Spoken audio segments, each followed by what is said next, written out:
كان الله ولا شيء معه، وكان عرشه على الماء.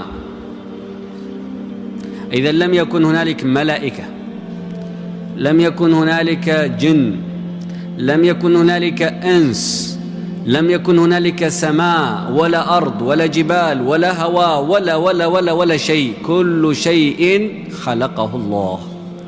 فأول ما خلق الله العرش، الرحمن على العرش استوى. وخلق الله بعد ذلك الماء، وكان عرشه على الماء. ثم خلق الله القلم، رقم 3، القلم، قبل أن يخلق السماوات والأرض ب500 عام خلق القلم. فتكلم الله مع القلم، فما أعظم القلم. تكلم الله مع القلم فقال له: يا قلم اكتب ما كان وما يكون، إذا كان كيف يكون.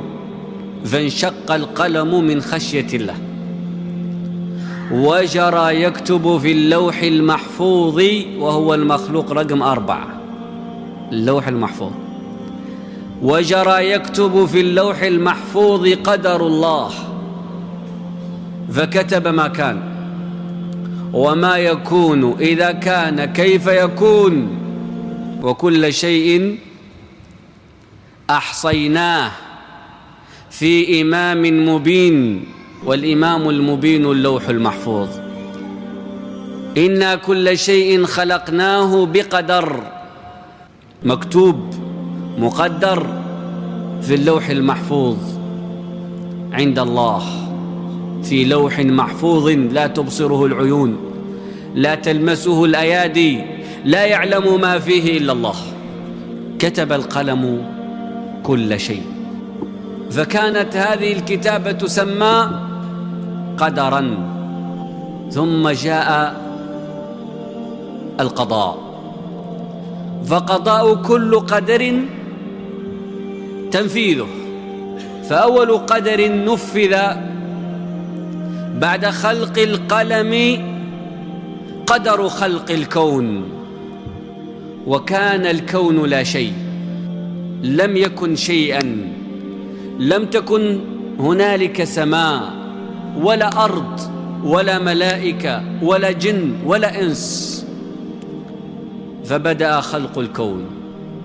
جاء أمر الله إلى الماء أن يخلق منه الكون،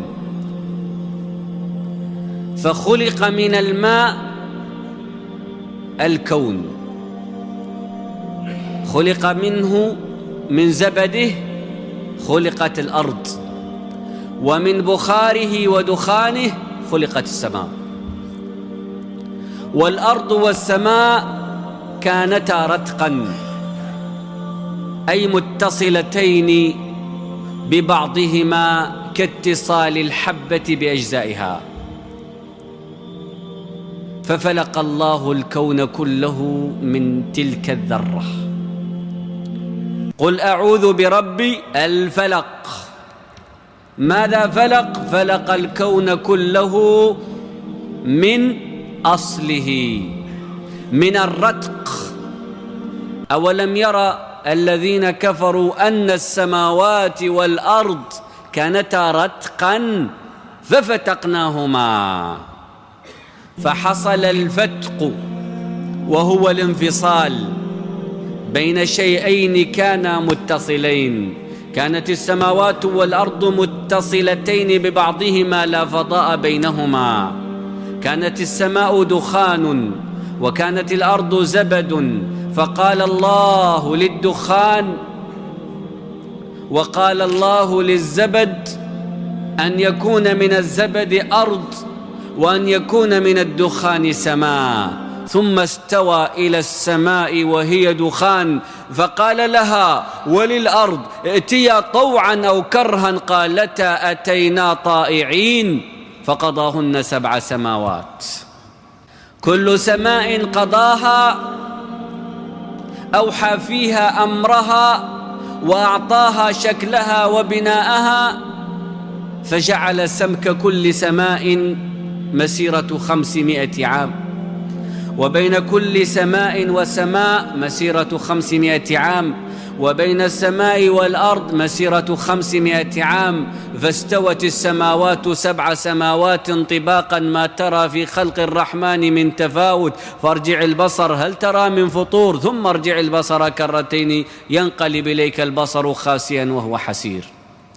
السماوات 7 مطبقات، كل سماء قد أطبقت على ما تحتها، فأطبقت السماء الدنيا على الأراضين 7 وما حولها، وأطبقت السماء الثانية على السماء الدنيا وما فيها، وأطبقت السماء الثالثة على السماء الثانية وما فيها، وأطبقت السماء الرابعة على السماء الثالثة وما فيها، وأطبقت الخامسة على الرابعة وما فيها، والسادسة أطبقت على الخامسة وما فيها، والسابعة فوق ذلك أكبر من ذلك أطبقت على السماوات كلها والأراضين كلها، فأصبحت السماء السابعة أعلى السماوات وأعظم السماوات وأقرب السماوات من الله جل جلاله.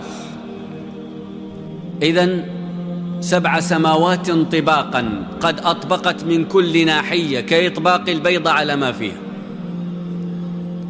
فالسماء الدنيا أطبقت بالكون، سماء ثانية أطبقت، الثالثة الرابعة الخامسة السادسة السابعة، فأصبح الكون لناظره كأنها كريات بعضها يدخل أو يغطي بعضا لكنها كبيرة.